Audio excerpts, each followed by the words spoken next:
Halo guys, Burhan di sini dan kali ini saya akan berbagi pengalaman terkait dengan proses kemoterapi yang harus saya jalani.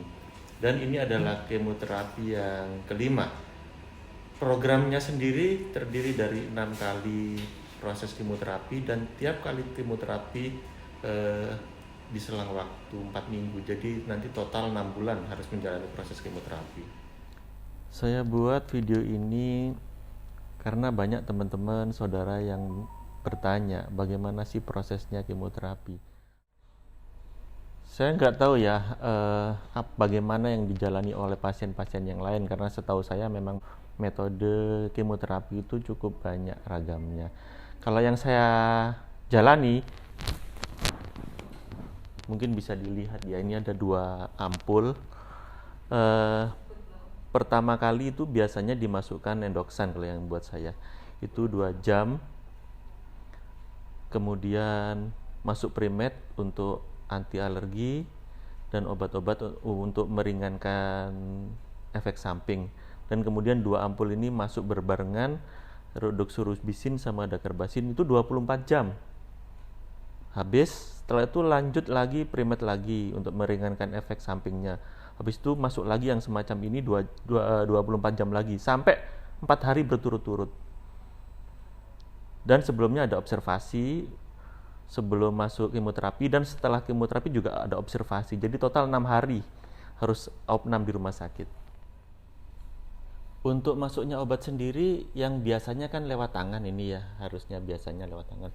Cuman karena kita sudah berkali-kali untuk proses infus, jadi untuk menghindari infeksi atau rasa sakit yang berlebih, sudah dipasang alat yang namanya portaket semacam ini. Jadi untuk mempermudah masuknya obat dan cairan kemo, dipasang portaket ya. Ini masangnya juga melalui suatu proses operasi, ditanam di bawah kulit alat semacam uang logam ya, dan terhubung dengan pembuluh darah. Jadi nanti setiap kali mau kemo itu tinggal ditusuk pakai jarum infus, kemudian dipasang perban seperti ini. Jadi masuknya sudah nggak lewat tangan, karena kalau lewat tangan sudah 5 bulan ini nggak hilang bekasnya.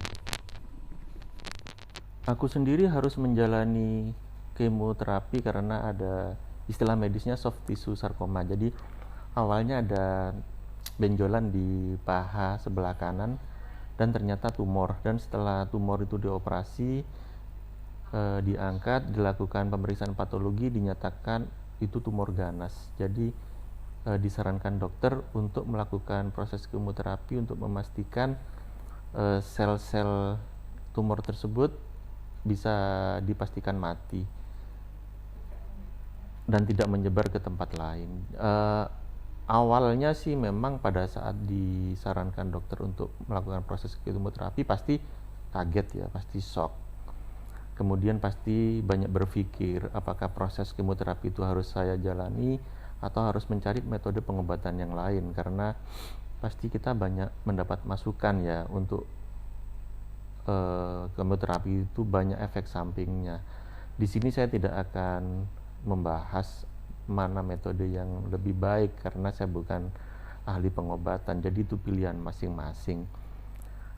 Saya rasa juga proses pengobatan ini kan ikhtiar ya, jadi kesembuhan tetap dari Allah. Sementara kita berdoa bersungguh-sungguh, proses pengobatan itulah sebagai bentuk kesungguhan doa kita.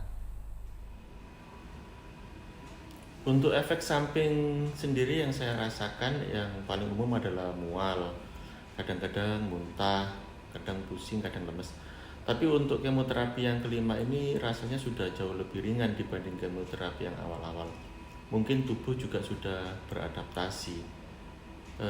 Rambut juga rontok ya, nggak cuma rambut tapi semua bulu, kumis, janggut, kemudian alis dan bulu kaki juga rontok semua.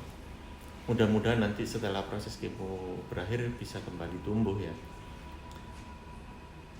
Yang perlu diwaspadai juga adalah trombosit dan leukosit yang cenderung turun pasca kemoterapi itu 5 hari setelah kemo harus diwaspadai turunnya leukosit dan trombosit, makanya harus kontrol. Saya sendiri sih mengatasinya dengan rajin mengkonsumsi madu. Nah, sekarang tips untuk menjalani kemoterapi. Memang nafsu makan, mual itu akan sangat mengganggu, tapi harus tetap semangat untuk makan. Jadi makan sesering mungkin walaupun porsinya kecil-kecil, dan turuti saja apa yang ingin dimakan, nggak harus nasi, mungkin mie, puding, buah, dan lain sebagainya.